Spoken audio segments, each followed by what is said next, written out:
আসসালামু আলাইকুম। আমি মাহফুজ রাইয়ান, পড়াশোনা করতেছি বুয়েট মেকানিক্যাল ইঞ্জিনিয়ারিং ডিপার্টমেন্টে। সো আজকে আমি আমি তোমাদের সামনে ফ্রিকশন টপিকটা নিয়ে আসছি। ফ্রিকশন বা ঘর্ষণ। এখন এই ফ্রিকশন এটা আমরা নিত্যদিনে সর্বদা এটা দেখে থাকি। যেমন তোমার ধরো একটা তোমার টেবিল দাঁড়ায় আছে, টেবিলটাকে তুমি ধাক্কা দিলা। এখন ধাক্কা দিলার পরে টেবিলটা সরলো না, টেবিলটা ওই জায়গায় রয়ে গেল। তখন যে ফ্রিকশনটা থাকে তখন সেটা হচ্ছে গিয়ে স্ট্যাটিক ফ্রিকশন। Static friction. হ্যাঁ, আবার দেখো, মনে করো ধরো তুমি সাইকেল চালাচ্ছ, ঠিক আছে? সাইকেল চালাতে চালাতে তুমি প্যাডেল দেওয়া বন্ধ করে দিলে। এখন খেয়াল করে দেখবা, প্যাডেল দেওয়া বন্ধ করার পরেও তুমি যদি ব্রেক না চাপো, তারপরেও গাড়িটা কিছু দূর যেয়ে তারপর থেমে যাবে। গাড়িটা কিছু দূর দেওয়ার পরে থেমে যাবে। এখন এটা কেন হয়? কারণ তুমি যেহেতু এদিকে যাচ্ছ, তাহলে তোমার গতির বিপরীতে আলাদা একটা বল দিতেছে কেউ, তাই তো এটা থেমে যাচ্ছে।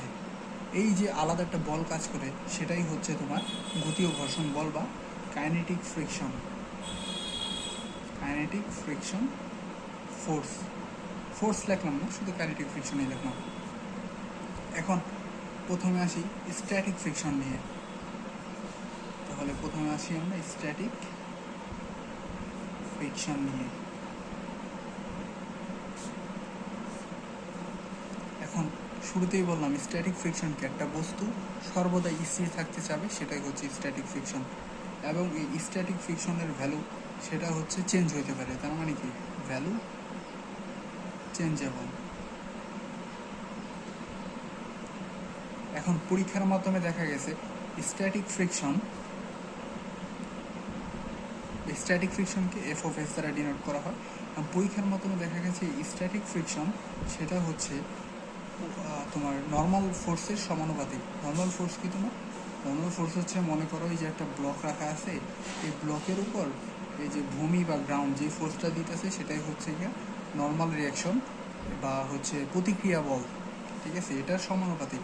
এখন যদি সমানুপাতিক চিহ্ন উঠাইতে হয়, তাহলে কি অবশ্যই একটা ধ্রুবক দিতে হয়, এবং সেই ধ্রুবকটাকে আমরা বলবো মিউ এস। মিউ এসটা কি? মিউ এসটা হচ্ছে স্থিতি ঘর্ষণ গুণাঙ্ক বা কি তোমার কোএফিসিয়েন্ট অফ স্ট্যাটিক ফ্রিকশন।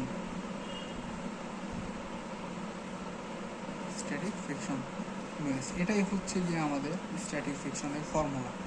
এখন এই ফর্মুলা দিয়ে কি সব হয়ে যাবে? হ্যাঁ, এটা দিয়ে সব হবে। শুধু আমাদের এন মানে নর্মাল রিয়েকশন, এটার ভ্যালু বের করতে হবে, তাহলে সব কটা ম্যাথ আমরা সলভ করতে পারবো। এখন আসি আমরা নর্মাল রিয়েকশন নিয়ে। ঠিক আছে, নর্মাল রিয়েকশন বা অভিলম্ব বরাবর প্রতিক্রিয়া বা অভিলম্ব প্রতিক্রিয়া। এখন যেহেতু নামের মধ্যে অভিলম্ব, তার মানে কি? এটা অবশ্যই কি লম্ব বরাবর ক্রিয়া করবে। এবং এটা কিসের লম্ব বরাবর ক্রিয়া করে? তলের লম্ব বরাবর ক্রিয়া করে। ঠিক আছে, তলের লম্ব বরাবর ক্রিয়া করে। ধরো কেস 1, ফার্স্ট কেসে দেখো, মনে করো একটা ব্লক রাখা আছে এই জায়গায়। ঠিক আছে, এখন এই ব্লকের মধ্যে কি গ্র্যাভিটি ফোর্স এমজি ক্রিয়া করতেছে, এবং এই যে গ্রাউন্ডটা আছে, এই যে গ্রাউন্ড, ঠিক আছে, এই যে গ্রাউন্ড আছে, এই গ্রাউন্ড কি করবে? এই ব্লকটার উপরের দিকে হচ্ছে গিয়ে নর্মাল রিয়েকশন দেবে। ঠিক আছে, তাহলে দেখো এবার যেহেতু ব্লকটা এই জায়গায় স্থির আছে, তার মানে কি ভার্টিক্যাল বরাবর কি তোমার কি কোনো মোশন আছে? নাই। তার মানে কি ভার্টিক্যাল মোশন নাই। তার মানে কি এই ফোর্স আর এই ফোর্সের ভ্যালু কি সমান। সুতরাং এন সমান সমান এমজি। এন সমান সমান এমজি যদি হয়ে থাকে, তাহলে এফ এস এর ভ্যালু কি? এফ এস সমান সমান কি মিউ ইন্টু এন ছিল, কারণ এন এর ভ্যালু যেহেতু এমজি, তার মানে এটা কি মিউ এস ইন্টু এমজি। এটা হচ্ছে এই কেসে এফ এস এর মান, মানে স্ট্যাটিক ফ্রিকশনের ভ্যালু। এখন স্ট্যাটিক ফ্রিকশনের ভ্যালু কিন্তু সর্বদাই এটা নয়, এর ভ্যালু কিন্তু বিভিন্ন কেসে বিভিন্ন রকম হবে। যেমন ধরো 2 নম্বর এক্সাম্পল দেখি আমরা। ধরো একটা আনত তল আছে, তলটা থিটা করে আনত। ঠিক আছে, এই তলের উপর একটা ব্লক আছে। এখন এই ব্লকটার উপরে আমি বলতেছি যে স্ট্যাটিক ফ্রিকশনের ভ্যালু কত, F S equal to what.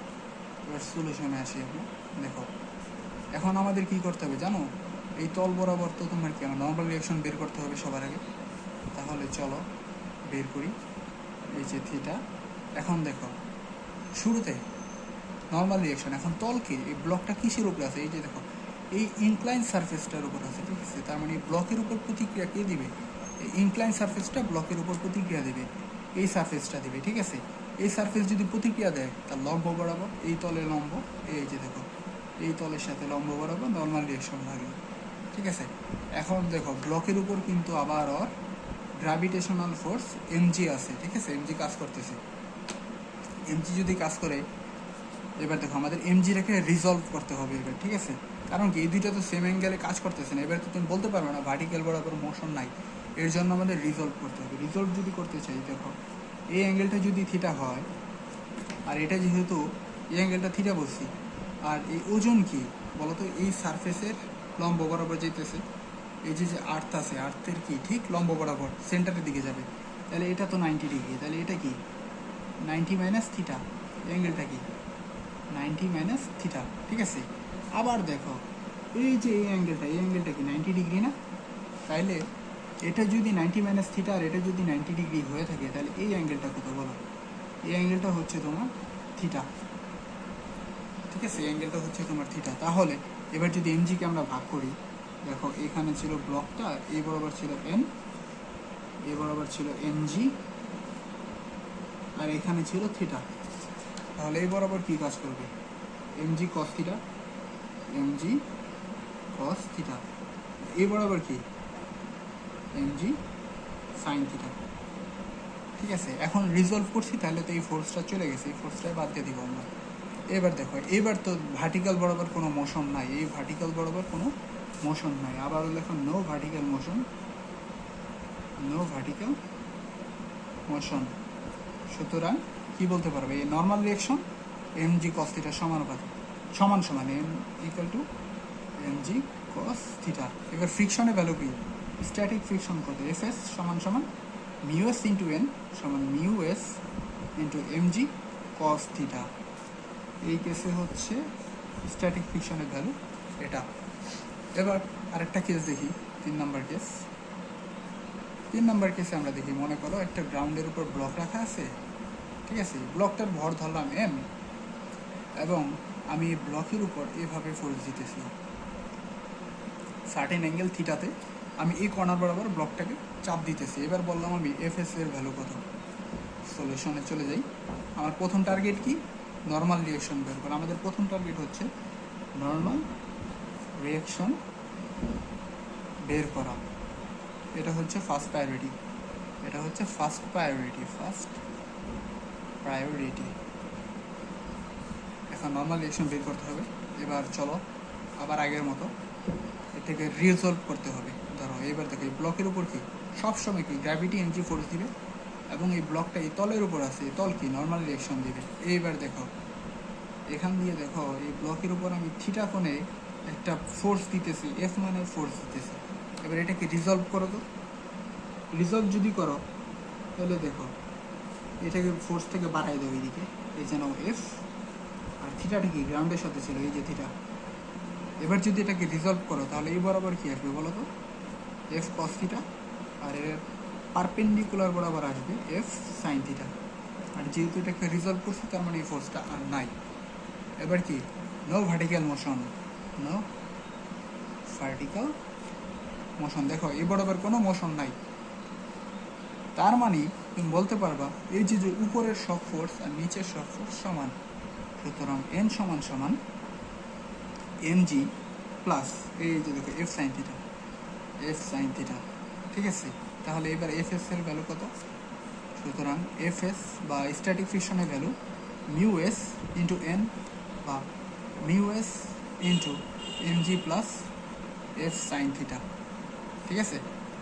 এটাই হচ্ছে এই স্ট্যাটিক ফ্রিকশনের ভ্যালু। তাহলে এবার তোমাদের একটা হোমওয়ার্ক, সেটা হচ্ছে যে তোমরা এই ম্যাথটা সলভ করো। এই যে ধরো তোমার গ্রাউন্ডের উপরে এম ভরের একটা ব্লক, এবং এই ব্লকের উপরে এই ব্লকটাকে তুমি পুল করতেছো এফ ফোর্সে থিটা কোণে, ঠিক আছে। এখন আমি তোমার কোয়েশ্চেন করলাম এফ এস ইকুয়াল টু কি, মানে স্ট্যাটিক ফ্রিকশনের ভ্যালু কত, এটা হোমওয়ার্ক।